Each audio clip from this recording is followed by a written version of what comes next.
Everyone. Welcome to our May speaker series. And we just have a few quick instructions for you before we get started. And in housekeeping, we want to make certain everyone remains muted during the presentation. We welcome your questions and comments. If you would please use the hand raise feature, or you can use the chat box and type your question in, and we're happy to, share it or answer it however you choose. But we need you to please remain muted, especially if some of you are eating your lunch. So, I think that's it. And now Linnell, the president for our chapter, is going to introduce today's speaker. Hey, good morning, everyone. And first off, thank you for taking time out of what was another beautiful day here in Jacksonville to join us for our Lunch and Learn series. Our guest speaker today is Dr. Sally Butzin. And I know we've heard her talk at the Capitol a number of times, and we're very fortunate to have her join us today to talk about dismantling public education and how did we get here. So Dr. Butzin has demonstrated a devotion to quality education and advocacy throughout her professional life. Her educational credentials include her BA from DePauw University, MS in Reading and Elementary Education, and a PhD in Elementary Education from Florida State University. In 1969, she began her professional career in education as a teacher in St. Louis and later at the FSU Developmental Research School. In 1995, she founded the Institute for School Innovation, where she served as executive director until her retirement in 2011. Her professional accomplishments include the development of Project Child, changing how instruction of learning is developed, an instructional system for grades K through 5, and was co-developer for Project Teams, technology enhancing achievement in middle school. Project Child has been implemented in classrooms throughout the United States and Canada, serving over 2,000 students with this interactive technology integrated approach to learning. In 2008, she was named Distinguished Educator by Florida State University College of Education. She has published numerous articles and books on education issues. Dr. Butzin is an immediate past president of the League of Women Voters of Tallahassee and serves on the State Education Task Force, as well as a volunteer at the Capitol with the League's lobby corps. Sally writes a guest column on education issues for the Tallahassee newspaper and is a frequent speaker on education issues for the League Speaker Series. We're very fortunate to have her with us today, and we welcome you, Dr. Butzin, and the Zoom floor is yours. Well, thank you very much. It's really a pleasure to be here. Thank you for the invitation.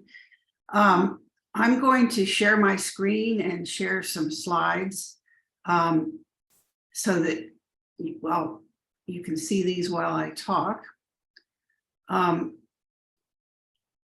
right, I hope everybody can see that. Let's see, we want to play from the start. Okay, can everybody see the screen okay? All right, very good. Well, again, thank you for inviting me. And I want to first give a disclaimer that this is not an official League presentation. The League has a couple of PowerPoint presentations about school choice and about why public education is the best choice. And so I was involved with creating some of those, but this one I've updated to bring in some of the newer legislation. So this is, if you don't like it, don't blame the League.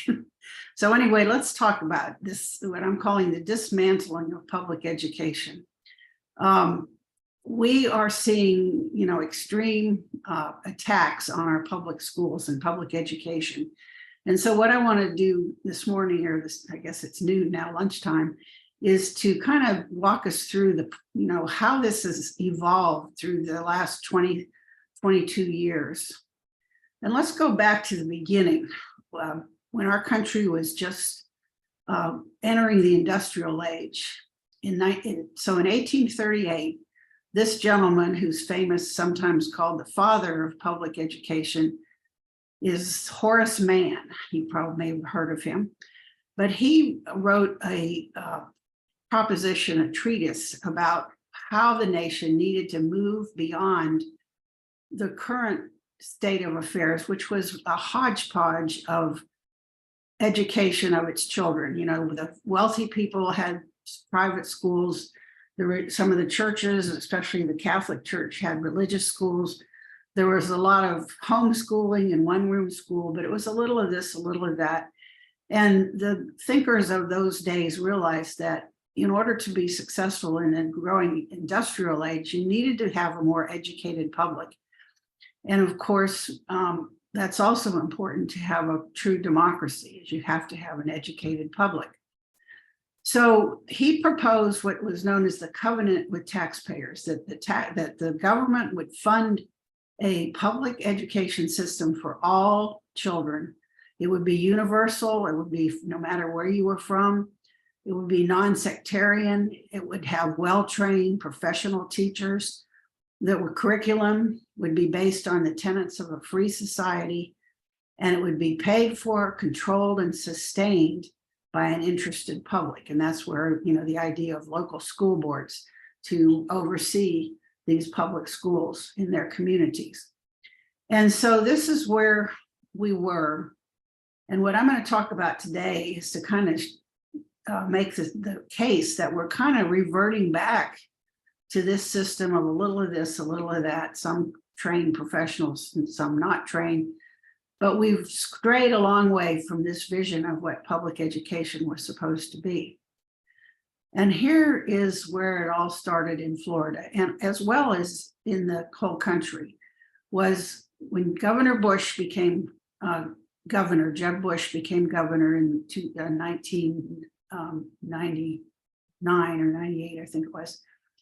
He called himself the education governor. And of course, at the same time, his brother, George W. Bush, was president. And that was when the federal level, they were coming up with No Child Left Behind. And so a lot of what happened in Florida was a model for other states to follow. And Jeb Bush is still very, very influential. He has a foundation called the Foundation for Florida's Future, also known as Excellence in Education. And they are still the ones writing the legislation, really pushing this whole idea of school choice, which we're going to talk about some more about how that's happening. So this also was a real profound change in when public education really started to change. And this was in 1998, there was a constitutional revision, and the voters voted this in changed our Constitution.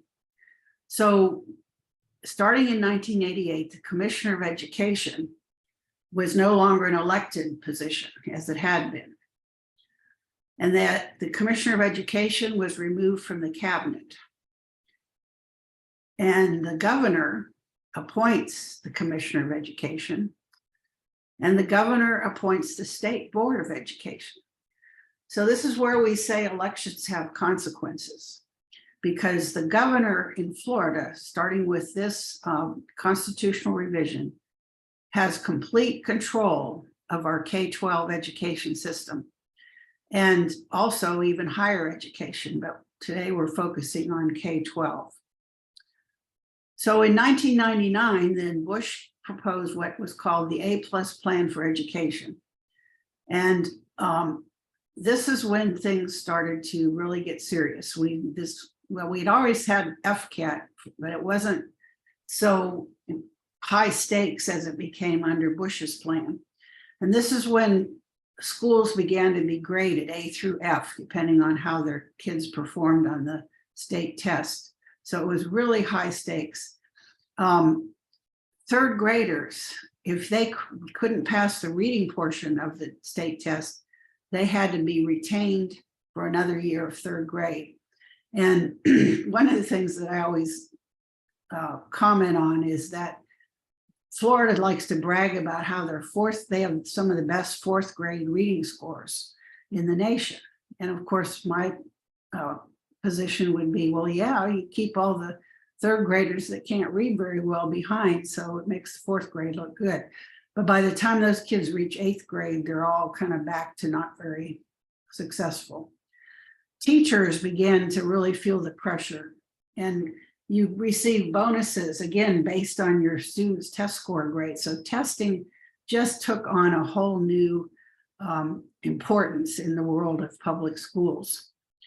And then we started with school choice.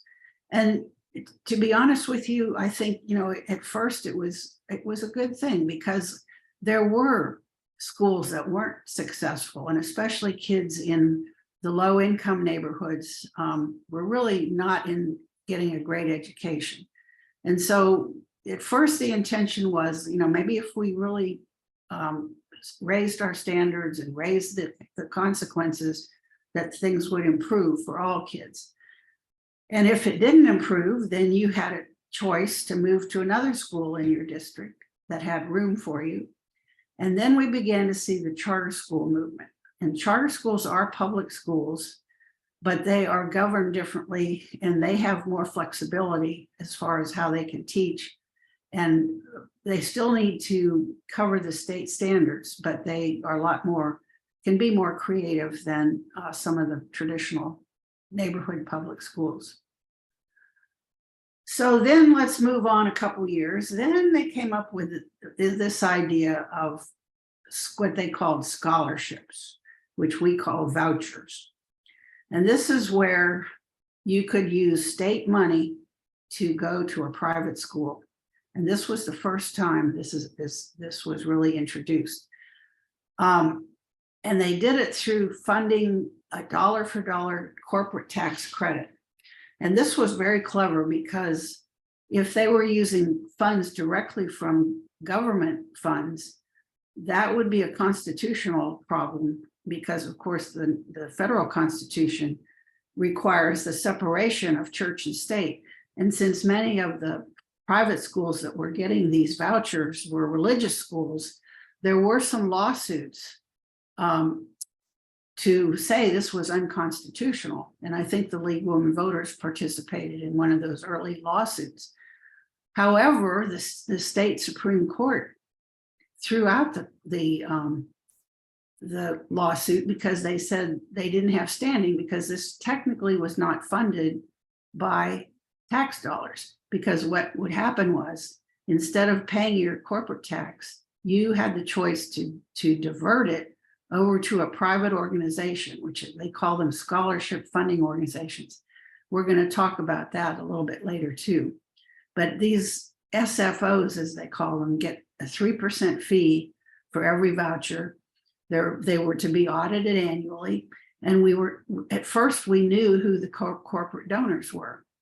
And that was very interesting, because as it turns out, there was a lot of the vouchers were being funded by the liquor industry. And there were some other questionable things that were going on, but it was all out in the sunshine so we could see it. And they were also very clever about the way they used language. So again, calling these scholarships gave it a certain prestige. Oh, my child is getting a scholarship. But it's not a scholarship in the sense that you've earned it through some kind of accomplishment, but it's strictly just, asking for money, and you get one of these vouchers. Then they also cleverly called these tax credits donations. So they would say, oh no, these corporations are donating to this scholarship funding organization, but they were not donating out of their own profits or their own revenues. They were just simply diverting the taxes that were owed to the state and sending it over to this private organization. And then the other thing that's interesting is these SFOs, funding organization, they call themselves a charity because they are giving scholarships. But again, they are mostly a money management firm that's just taking this money and doling it out and supposed to be monitoring what is going on with our public funds. But I'll talk about in the end, you'll see the League of Women Voters about 3 years ago with a group that I put together. We put together a report about this particular funding organization. And what we found were a lot of questionable activities. So I encourage you to go to the League website to find that report, and if you're interested in learning more. So again, the original intent of this school choice and of the voucher scholarship system was to help students with disabilities. And so you probably know, and I know some families that really did, use these wisely, that, their kids were not being well served in their public school so they could, use it to get special help for their kids that needed, speech therapy or whatever it might be, or kids with autism. And so there was at first some, good things were happening with these vouchers. And then, of course, the original intent too was to help low-income families who couldn't afford to go to a private school, to help them find a better opportunity for their kids if they were in a low-performing school. Well, then it started to expand as they saw, this is a good deal. Then we added this scholarship for students who were being bullied, and you could get us, if you said, oh, I want to go to another school because I'm being bullied, you could get a voucher. And then this is when it started to creep up. Rather than helping just low-income families, the income increased to middle class. So you could be earning, $100 and some $1,000 for a family of 4 and qualify for one of these tax credit vouchers. Well, now let's keep going. We expand some more. Then they added this wrinkle, and this is interesting for all of us who buy a vehicle, because when you purchase a car or a truck or whatever, you sign away all kinds of, or sign forms when you complete the sale. And one of those forms is that you are authorizing some of the sales tax on that vehicle to be able to go to this private organization to fund these vouchers.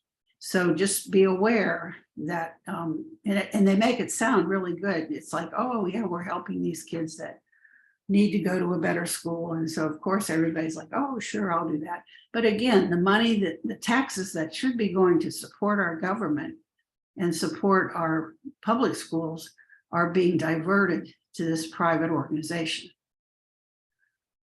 And then they added this thing with the legislation, because people were starting to hear some horror stories about some of these voucher schools that were teaching very strange curriculum and were, doing things that were not safe. And the corporations realized, wait a minute, we don't want to get a bad name. So the legislature in their wisdom said, oh, okay, well, we'll just make it anonymous. So now we don't know who these corporate donors are, or so-called donors who are, diverting their taxes.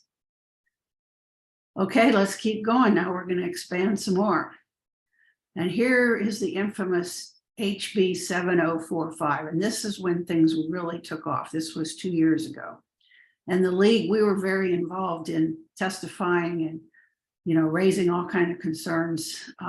But of course, they didn't listen. The legislature, let's just say, when we say the legislature, and I know the league is nonpartisan, but we also have to, call out reality, and it is the Republicans in the majority that are pushing this scholarship voucher program. So now this is the first time that things really begin to be questionable as far as the constitutionality, because these new scholarships, I remember the other ones were called tax credit scholarships. Now they've added a whole new thing called the Family Empowerment Scholarships. And this is funded directly from general revenue. And this is where your district and our district, every district takes a hit on their allocations to go to these family empowerment scholarships. And it's getting higher and higher. I mean, you're talking millions and millions of dollars that your local district is losing to go to the private organization to fund vouchers. And this was a real radical change, in what I call, public funds into private pockets. At least, before, of course, they always contract out with organizations, but there is accountability and quality control. But in this case, each parent who applies and gets a voucher gets what they call an education savings account, which is like a debit card. And so they have an account of this year, the vouchers are worth about $8,500 that you can spend on a wide array of services and goods. Now let's come to 2023, the voucher program today. And now this is where you talk about the dismantling of our public schools. This is like reached a whole new level. This was HB1, and it's called Universal Vouchers. And HB means House Bill 1. And the reason that means that was the highest priority bill for the House as well as the governor. And then there's a companion bill at the Senate. But the governor has signed this. It's now law. So now we have free range. Everybody, no matter your income, no matter whether you are already in a private school, you now qualify for a voucher. This is unprecedented. Other states have tried it, and they're learning the hard way that it's not working out like they thought it would. So we will see what happens in Florida. But now you can see where they're still trying to give priority to somewhat, families that are a little bit closer to middle class. Like, people have pointed out, like Tiger Woods could get a voucher for his kids in Florida. So they say they're going to give priority to the families in that income bracket, but still anybody qualifies. They've also increased the number of students with disabilities who can get a voucher. And this has been real controversial because for the first time, they do have in the law that the private school must inform the parent that the student is not entitled to special services. So in essence, when you take a voucher and take your kid out of public school, you have given up your child's civil rights to the national legislation called Individuals with Disabilities Act, IDEA. And that's where you may have heard the term IEP, where each student with disabilities gets an individual education plan, which is designed to provide help for them. And a lot of what we're hearing now about these, especially the voucher schools that aren't real qualified, they will say, oh yeah, we can provide those services, but they don't. And then, the parent is stuck, and it really is problematic. So the thing that they did this year to make it a little bit better is that the private school has to reveal that they do not cover disability services. Now, this was interesting because I was at a hearing when one of the Democratic legislators asked the sponsor of the bill, they said, now, will they get this in writing? And she said, no, they'll just have a discussion about it. So again, this is going to be very problematic for parents to get the information that they need to make a good choice. They also, they like this term empowerment, that they're empowering parents to have control. So now they call them empowerment savings accounts. And then this is really, the dismantling is going to really be big because now homeschooling, you can get this money for homeschool. You can get it for part-time enrollment in charter schools. And if you want to just pick and choose what you do at the public school, that's going to be, quite a interesting implementation issue for the schools where these kids are coming and going. But it really is opening this up to a wide range of questions about how is this going to be implemented. We'll see. How much is it going to cost? Well, this is really the interesting part because this, our schools are struggling already, and every dollar they take away to move to the private schools. And then, of course, when a student leaves to go to a charter school, the allocation for that student leaves as well. So our public schools are being just crushed with lack of funds. And of course, they're making it so unpleasant for teachers that they're leaving. We have huge teacher shortages.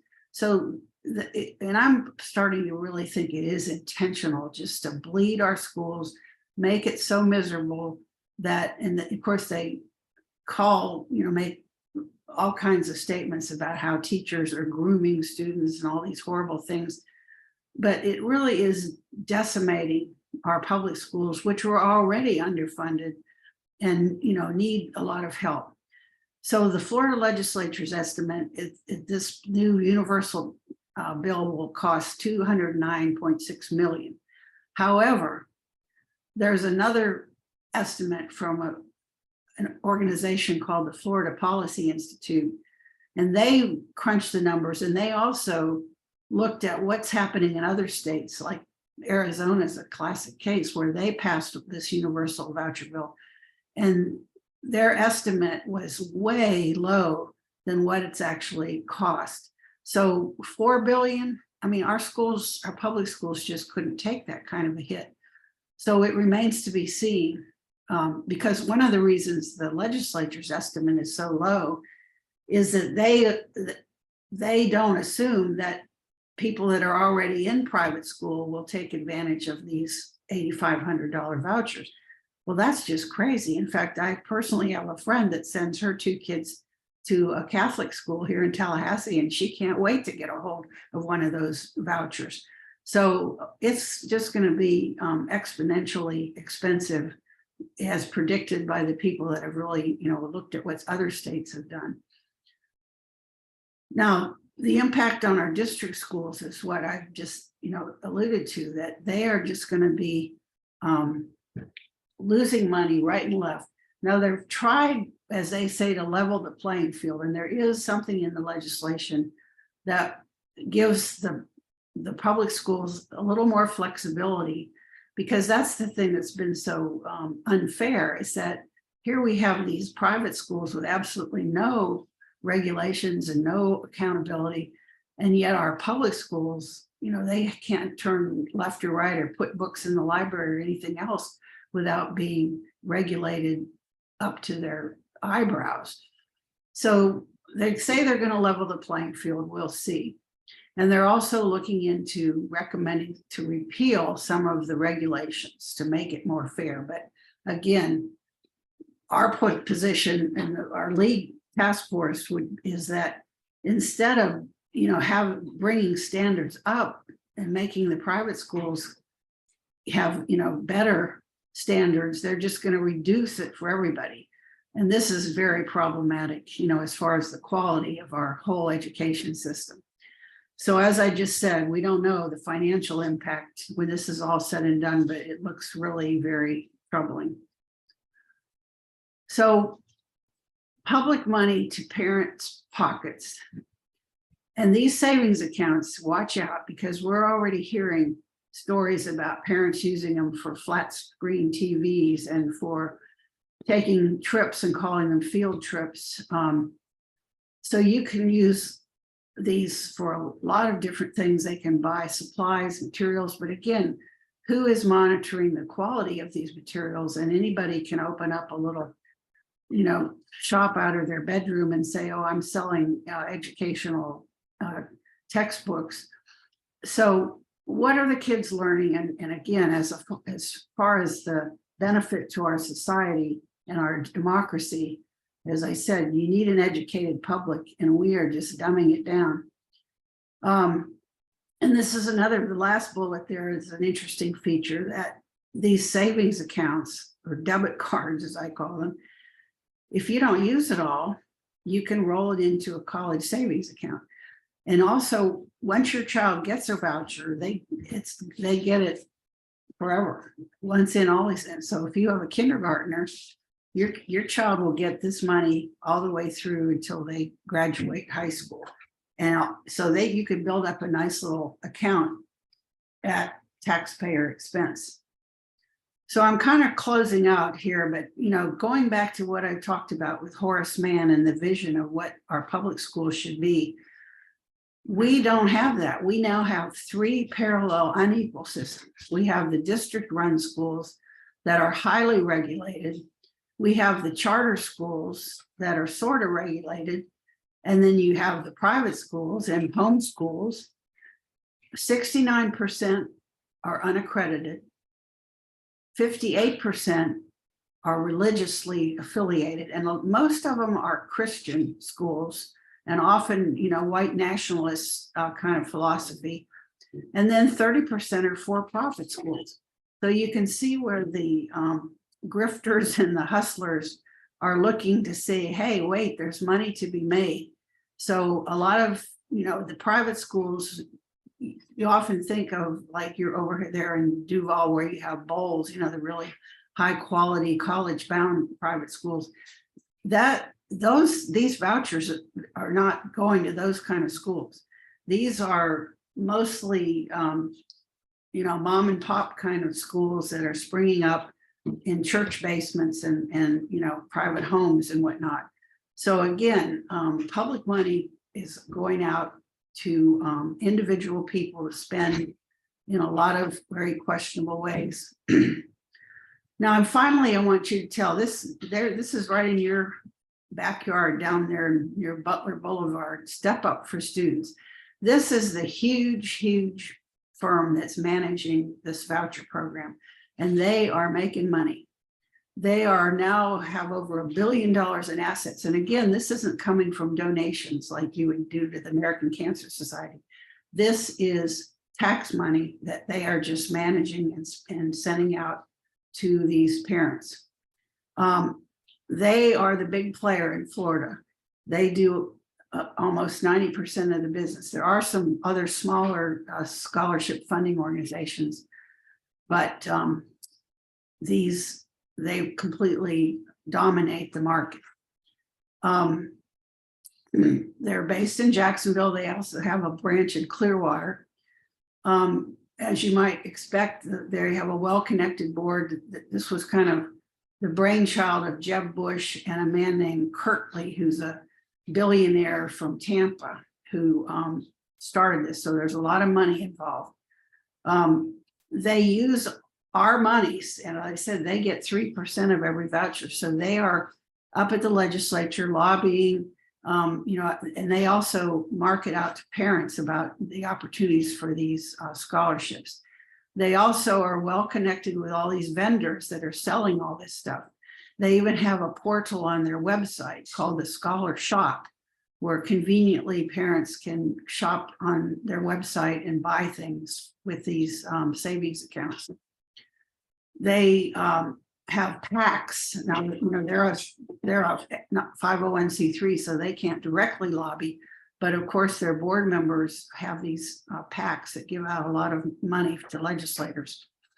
And now they've added a new wrinkle. The legislature, in their wisdom, now they only have to be audited every 3 years instead of annually. So very troubling the way our money is being diverted to a private organization.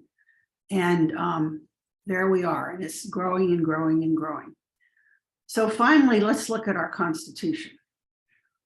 We have a requirement to have a uniform, efficient, safe, secure, and high quality system of free public schools. And I think you would agree that what I have just talked about is neither uniform. We have those three parallel systems. It's certainly not efficient, and high quality, I doubt it. So there we are. I'm going to close. It's happened, in 22 some years, we've step by step come to where we are now, which is a complete dismantling of what we usually think of as public schools. And we are now moving into a new whole realm of privatization in the education system. So what can you do? Well, voting, obviously, we know how important that is. And as I started out telling you now, voting for the governor is paramount because the governor runs our education system. So you need somebody that supports public education if that's what you believe in. I think the legislators don't really even know what's going on sometimes. So, especially now that session's almost over, it's too late to do anything this year, but hopefully we can kind of revise things when they figure out how messed up this is going to be. Also, obviously, just like I'm doing today, most people have no idea about Step Up for Students or about these vehicle tax, scholarship tax credits. People need to know that your schools are in trouble, and our kids are going to schools with very little oversight. And there was just an article in the Orlando Sentinel, I think it was, that there's hundreds of complaints from parents about problems at these voucher schools. And so the Orlando Sentinel tried to get hold of these reports from the Department of Education, and they're going to charge them over $10,000 for public records. And that's why it's really hard for the public to find out just how bad this is, because it is hidden. And our little task force, when we would call the Department of Education to ask, we say, we heard, such and such going on at this school. And the answer would be, well, that's a private school. We don't have anything to do with that. The parents control that. So parent choice is their big thing now, that all parents know best, but we all know that that's not necessarily true. School board needs your help. There's a lot of they passed the bill that it's going to be partisan now. And I know our school board has the Moms for Liberty that show up at every meeting. So go to the meeting, wear your league badges, and show your support for your public schools, because they are really feeling the heat, and they need your support. So that's where I'm going to stop, and I turn it back over to our moderator. And I thank you very much for being here and listening to this. And I'm open it up now for questions and discussion. And Lynette, I'll turn it over to you. Well, first off, thank you so much for being with us and sharing that. And second, boy, is that gloomy. Wow. But so what that really means is, y'all, we have a lot of work to do. We really do. So we see this as an opportunity as much as it is a challenge. I did a couple of questions. Some of them are my own. There was a comment here from one of the attendees that says, to ensure accountability for our tax dollars, students taking those funds must be required to pass the same state required test. Is that accurate or not? No, there is no retesting requirement for the voucher students. Now, I believe if there's a private school that has a certain number, it has to be a pretty large number of students that are there with vouchers, they do have to take a norm reference test, but nobody is required to take the state test like our public schools are. So, and as they all, they always come back with its parent choice. If the parent isn't happy, they can move to another school. So, but no, there's no accountability for a voucher school. Okay. How would you imagine, I think it's the Florida Policy Institute who's released a lot of the numbers saying that this is going to be a $4 billion drain on the taxpayer and on public education. Can you imagine how the differences, how do we get that wide of a gap between the two estimated costs for HB1 to be implemented? Has anybody been able to figure that out? Well, yes, I think what the Florida Policy Institute, I have been on a weekly call with them and other groups that are working on this. And what I think, it's all based on assumptions at this point. These are predictions. And the Policy Institute is basing their assumptions on the fact that children who are currently in private school will also be applying for this money, whereas the state estimate assumes no, they won't. They won't apply for the money. And also the Policy Institute based a lot of their predictions on particularly Arizona and other states where the legislature completely underestimated how much it was going to cost. And so I think, I would trust the Policy Institute's assumptions more than I would the rosy picture that the legislature puts on it. Yeah. You had mentioned the ESA vouchers or the debit card and flat screen TVs. I guess someone could justify that their child needs a flat screen TV to be able to do their digital work or what have you, but are they, do you know if they're able to purchase things that are considered banned in the K through 12 public schools? Well, there again, the scholarship funding organization, or Step Up for Students, is supposed to have a list of authorized purchases, and they have to approve purchases. However, you know, like I said, with our report that we did, when we looked at some of the audit findings, the problem is that there's really there's no sanctions if somebody does, you know, purchase something that's like a flat screen TV or take a trip to Disney World or something. What we found was, you know, what the Step Up for Students was really not guarding the hen house very, very carefully. And as you can imagine, if you're talking about thousands and thousands, that's why it's such a growing, huge organization. Just the management of this, trying to manage, you know, all these individual $8,500 payouts would just take a huge, you know, staff. But that's where I think we'll see more of questionable expenditures as this expands.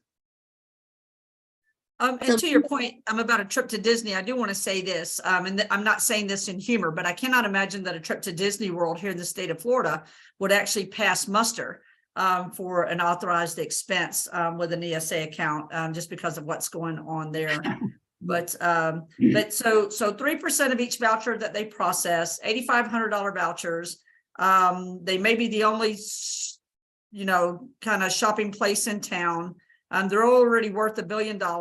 This is Step Up for Students. Masquerades as a charity, but seems to be a clearinghouse for our tax dollars to buy vouchers. While it seems like if anybody's looking for a job, it's probably going to be at Step Up for Students because they're going to need people to process all the vouchers, right? Yeah. And then the other thing that's in this legislation, and I think this, but I'm pretty sure, is also going to be run by Step Up for Students, is now they have something called navigators, where I think they're also affiliated with Step Up for Students, that a parent can use a portion of their voucher to contract with a quote navigator to help them make the best choice. Now, I want to follow up and see if one of those choices is the public school, because, you know, let's face it, you know, most of our students are still being served in our public schools, even though this universal voucher thing is going to exponentially increase the privatization. Still, our public schools are responsible for, you know, most everybody's education, and our public schools have wonderful choices within them, you know. So I know, you know, that's still, like we would say, in fact, like I said, the league even has a PowerPoint presentation called "Why Public School is the Best Choice." So we hope that these navigators will also provide the truth to the parents to make a good choice of a public school may be their best choice. But again, they've got to spend money to hire one of these navigators. And I think the navigators are another arm of Step Up for Students. So there's another place to make some money. There are some questions in the chat that I think we might need to get to. And Linda asks, could the implementation processes of this limit payments to parents whose students already go to private schools? I don't think there's any limit. I mean, it's free game. That's why they call it universal, no matter what your income. And they've taken away the requirement. Again, in the early days of the voucher program, you did have to previously attend a public school to get a voucher. But now that part has been eliminated. So if you're already in a private school, like I said, my friend that has 2 kids in the Trinity Catholic School here in Tallahassee, she qualifies for a voucher for her kids to stay at Trinity Catholic. And there are a couple of other questions, and I don't know if you can show the slide again. When you told us that the voucher is kind of like a debit card where it establishes and the funds, the $8,500 per student can be used towards the school. Because Carol's asking, can it be used for future college? And Linda's asking, does it go straight to the school, or does the parent control it? The parent controls it. And yes, and this is part of the legislation that it can be used as a college savings account. If you, let's say you're a homeschooler and you get your $8,500 and you don't need all $8,500 because you're homeschooling, you can roll over what you didn't spend into a college savings account. So that is in the legislation. And what was the other part of the question? It was about who's controlling it, essentially. Do you direct the funds yourself from your, Account? Yes. Empowerment account now, not educational fund. So, well, that, yes, the philosophy of the people behind this is that the parent, it's total parent control. Just like, they talk all the time about parent rights. It's controlled by the parents because, as they say, and I've heard this many times up at the legislature, parents know what's best for their children. And as I say, in a perfect world, that would be so true. But, look at our 19,000 foster kids, are their parents making the best decisions? So it's really very naive, but that's what they believe. And so, yes, the parent has total control within guidelines. Again, they're supposed to be, certain materials, and that this Step Up for Students is supposed to be providing oversight, but we're not sure that that's really happening to the extent it should be. Does anyone else have any further questions? Because I think we're closing in. Linnell, do you have any more? I know you had asked, Linnell had also asked about, are there any percentage rates of the number of students that leave for a charter school only to return to public school in a few years? That's a good question. I mean, somebody needs to really follow up, but there again, it's hard to dig this information out without paying money to get public records. But I think more and more of the bigger investigative report are starting to look into this, because there are certainly, we're hearing strange stories about that exactly thing happening, where somebody starts up a little private school, they get all these kids, then they close, and then the kids have to scramble back to their public school. And we have had many reports that they are seriously behind academically from where they should have been by going to these kind of fly-by-night voucher schools. So that needs to really be looked at, because the other question is, okay, let's say you pay your $8,500 tuition to the voucher school that closes. Well, right now, that money doesn't go back to the district, who now has to take back that child. And that's the same thing about charter schools. And I know, your folks over there in Jacksonville are concerned about this too, because when a charter school closes, the building belongs to the company that built the charter school that taxpayers paid for. So the whole thing is just really very disturbing, as far as public money going into private pockets. People are making money off of this. And now this year, the legislature just passed a bill, and the governor signed it, I believe, to have the district now has to share their capital outlay money with charter schools, which means for the buildings. And there again, there's nothing in the legislation that if a charter school closes, that money has to go back to the public. No, it goes to whoever owns the building. It's just, we had one, I mean, we've had one in here in Tallahassee that's exactly what happened is they closed and the developer pocketed the money. So there you go. Sandy Martin had a question. I think you had raised your hand. Yes, I was wondering, does the family have to apply for the voucher annually? No, well, I think not. I mean, I think that once, as the law says, once in, always in.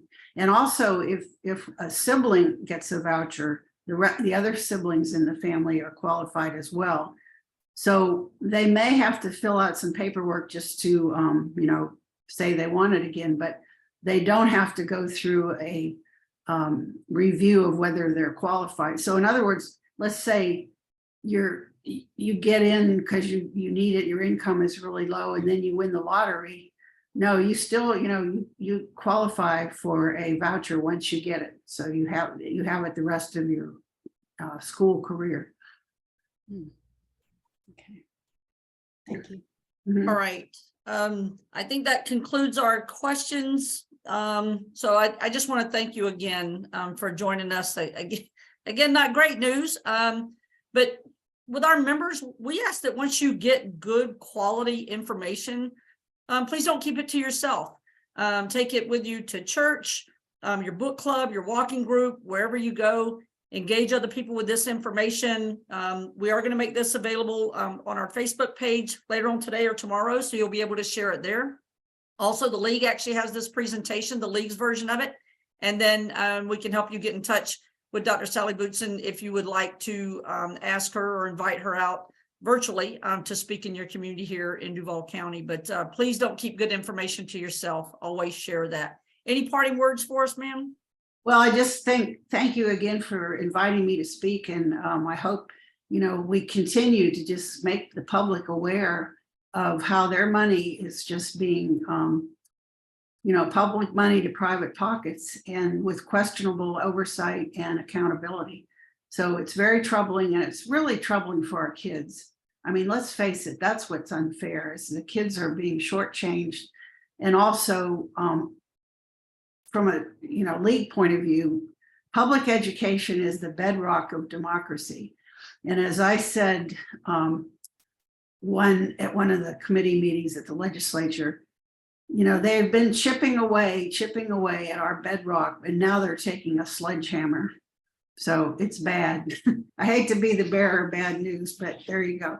But let's all keep fighting the good fight. And one of our key missions in the league is education and educating the public, and people just aren't we need to keep hammering away at what is happening.